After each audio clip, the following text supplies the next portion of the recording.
Hello children, and welcome to Shiloh Sunday School. My name's Donna. How have you all been? Have you all been enjoying your week and having a lovely weekend? I hope you all have been. I've missed you all so very much. Well, this week we're going to be continuing with the story of Joseph. Do you remember last week how he interpreted Pharaoh's dreams? Let's see what happened. Did those dreams come true or not? Shall we find out what happened? Are you all sitting comfortably in your seats? And are you all ready to join me on the journey of finding out what happened with Joseph? Come along. Joseph rules Egypt. Just as Joseph had said, Egypt had 7 years of plentiful crops. Joseph collected a portion of all the grain grown in Egypt and stored it. Then a great famine struck the land. In Canaan, Jacob said to his sons, "I have heard that there is grain in Egypt. Go down and buy some for us before we all starve to death." All the sons left for Egypt except Benjamin, the youngest. Jacob was afraid something might happen to him as it had to Joseph years ago. Since Joseph was Prime Minister of Egypt and in charge of grain sales, his brothers came before him, not knowing who he was, and bowed low. Remember Joseph's boyhood dreams? Joseph recognized them instantly, but they did not know him. Joseph decided to test his brothers. "You are spies," he charged. "Sir," they responded, "we are not spies. We are all brothers, and our father is in Canaan. Our youngest brother is there, and one of our brothers is dead." Joseph knew they spoke the truth, but he wanted to test his brothers and make his authority clear to them, so he had them all thrown into jail. After 3 days, Joseph said, "All of you, except one, may go. That one will be held here until you return with your youngest brother. Then I will know you have told the truth." The brothers cried to each other in their own language, "All of this has happened to us because of the terrible thing we did to Joseph long ago. We heard his pleading, but wouldn't listen." Joseph, of course, understood their words and was so touched by the brothers' repentance that he had to slip into a nearby room where he could hide his tears. Then Joseph selected Simeon as the brother who would have to stay in Egypt.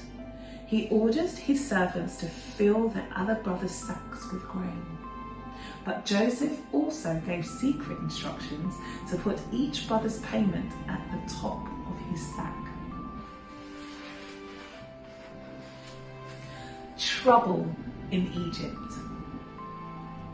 Joseph's brothers started home to Canaan with the grain they bought in Egypt. But when they were stopped for the night, one of them discovered his money in the top of his sack.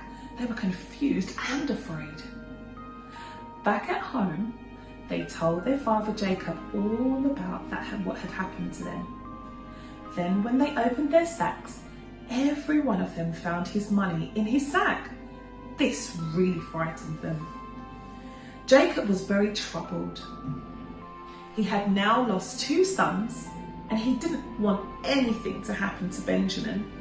But the famine in Canaan got worse, and finally all the grain they had bought was used up. When Jacob told his sons to go back to Egypt and buy more food, they explained that they had to take Benjamin with them.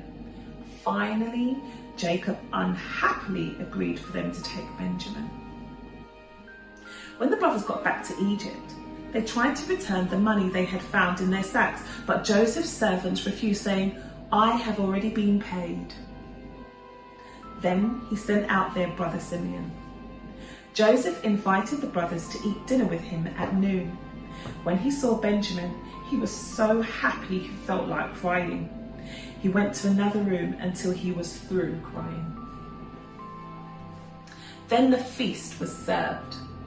When the brothers saw that they were seated in order of age from oldest to the youngest, they were amazed. They were also surprised by the extra large servings of food given to Benjamin. Joseph secretly told his servant to fill the brothers' sacks with grain and to put each man's money in the top of his sack. Joseph also told the servant to put his special silver cup in Benjamin's sack. Early the next day, the brothers started for home. Then Joseph ordered his servant to chase them and say, "Why have you stolen my master's silver cup? You've done a very wicked thing." The brothers exclaimed, "We have stolen nothing." They swore that if the cup were found with any one of them, they would all be slaves. The servants searched and found the cup in Benjamin's sack. The shocked brothers tore their clothes in sorrow and returned to Joseph, who said, "Didn't you know I would find out?" Judah asked, "How can we prove our innocence? Now we are all your slaves." But Joseph said, "Only Benjamin is whose sack the cup was found will become a slave. The rest of you are free to go home." The brothers knew that they could not face their father without Benjamin. I am Joseph. Thinking they would be made slaves for stealing the Egyptian Prime Minister's silver cup, the sons of Jacob were surprised when they were told that all but Benjamin were free to return home. But Judah said to the Prime Minister, "Sir, if I go back without Benjamin, my father will die. I cannot face him without Benjamin. Let me stay here in place and send him home with my other brothers." At this point, Joseph could no longer control his feelings, so he sent everyone out of the room except his brothers. He cried with such loud sobs that even the Egyptians outside could hear him. Then he said to the sons of Jacob, "I am Joseph, your brother." When they heard this, they were so terrified that they could not answer. Then Joseph said, "Do not be upset or blame yourselves because you sold me here. It was really God who sent me here ahead of you to save your lives. There will be 5 more years of famine. So go get our father and bring him here and live in the land of Goshen. Then I can take care of you during the famine so that you will not starve." Then Joseph threw his arms around Benjamin and began to cry. Benjamin also cried as he hugged his brother. Still weeping, Joseph hugged each of his other brothers and kissed them. The Pharaoh was pleased to learn that Joseph's brothers had come to Egypt. He invited them to bring their father and live there. So Joseph sent them home with gifts and food to get their father Jacob. As soon as they got back home, they told Jacob that Joseph was alive and was the ruler of all Egypt. Jacob was so surprised that he couldn't believe it at first, but finally he said, "I must go see Joseph." So Jacob loaded up all his possessions and his livestock and took his whole family to Egypt. The total number of descendants he took with him was 66, not counting his sons' wives. When Jacob arrived in Goshen, Joseph climbed into a chariot and went to meet him.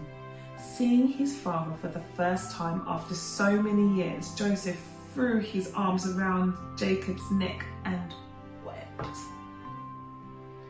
After living in Egypt 17 years, Jacob died. Joseph took Jacob's body back to Canaan to bury him beside his father Isaac and grandfather Abraham in the land God had promised him. Wow, what an amazing story. Gosh, Joseph's journey is absolutely amazing. And it really makes you think about the heart of forgiveness, doesn't it? Being able to forgive, even when someone does something really horrible to you, to be able to just forgive them. Well, children, I've had such a lovely time reading with you all today, and I hope you have a fantastic week, and I look forward to reading with you again next week. So for now, goodbye and be good. Bye.